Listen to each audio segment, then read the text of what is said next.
Hello, everybody, and welcome to this episode of FinServ Tech Oracles. New year, new episode, and glad to see you all here. So for this episode, Jerry, you wanted to kick off, since it's the new year, with a good New Year's resolution. What do you have in mind as something that should be a top resolution for financial services tech professionals? Well, one of the things that came to my mind, and it's been in the last couple of years, but especially when I thought about New Year's resolutions, is how often should FinServ companies be doing security training? We did a recent study, and I always had thought when I talk to clients that they do it at least annually because they have to check the box for regulatory purposes. In fact, our recent research study found that maybe it's 70% of the people actually even do training annually. So I really thought, how often should they be doing it? What should they be doing, and how should they be doing it? I think since it's a new year, companies really should take a look at their training, how they go about doing it, to really make a commitment to doing it better than they've done it in the past. And when you talk about security training, I think most companies will tell you that they do security awareness training on a regular basis, sometimes monthly. So I know in our research study, we were asking specifically about wargaming and tabletop exercises as opposed to security awareness training. So do you want to maybe distinguish between the two and talk about why they're both important? Well, sure. And there's different kinds of training, as you mentioned, right? It's one thing to say, what are the types of threats that might come in my email to be aware of them?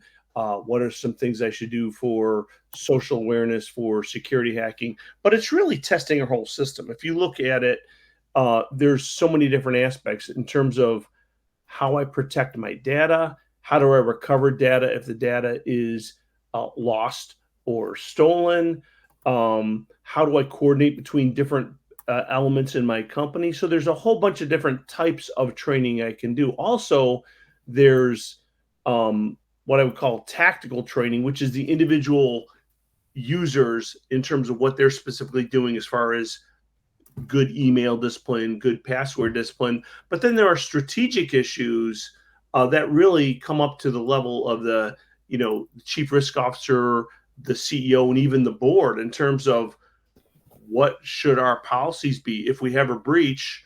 Who do we notify? When do we notify them? How do we notify them? I mean, there's a whole bunch of different things that we can be training on, and it's not just getting the specifics done on each detail, but it's also training on having that group of people communicate and work together. That's almost, if not more important than the specifics of any specific security thing I'm doing.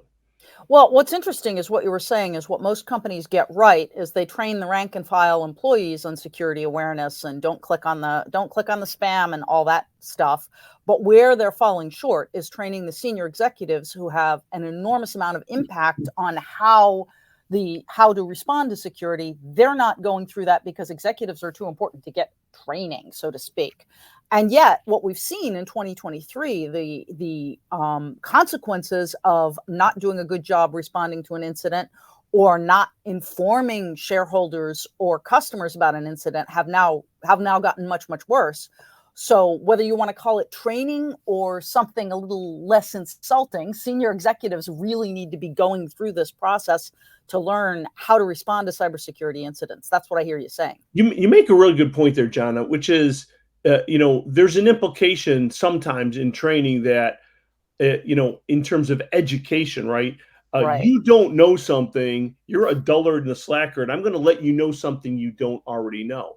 But it's more than that. It's really practice. I mean, to me, maybe that's the word, is practice is training. And that is, the more I get better at, the only way I'm going to get better at something is to do it. Think about a world-class athlete. The only way they get world-class is by constantly training. They want to make themselves, a half a second faster, be able to lift another 5 pounds, be able to drive a ball further. It's not that, Tiger Woods doesn't know how to hit the ball. He just wants to make it better and better and better. So, I mean, to me, it's a shift in attitude, right? From, let me tell you something you don't already know, to, let us make sure that we can respond quicker. Make sure I know how to communicate between the networking people and the database people and the firewall people. How is it that I'm familiar with my organization, that I can trust, that I've built trust, that I can let somebody know something and I've done it enough with them that I can trust that they're going to do their part of the job.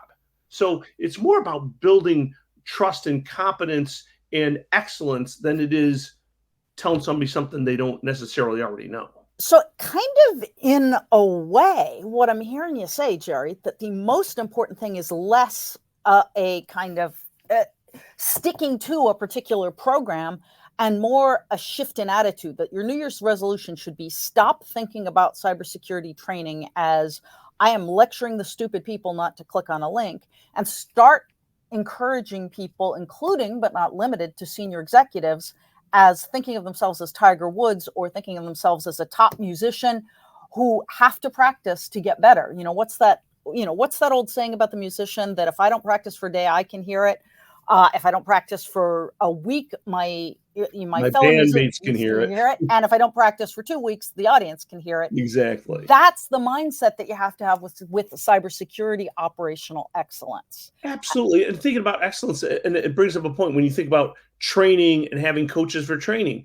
The best athletes in the world have coaches. Yes. Right? It's not like Tiger Woods is so good he doesn't need a coach. Even the best athletes in the world know that they need to get feedback from a neutral third party. You can sit there and say, hey, I'm looking at it, and here's something you do better. Hey, you're really good in 9 of the 10 areas. Let's make this 10th area even better.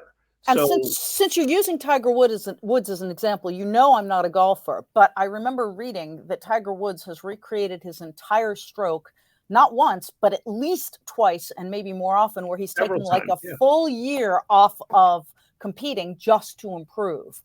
And I guess that's kind of what it comes down to. If Tiger Woods can do it, if you're a senior executive at a large company, you can too.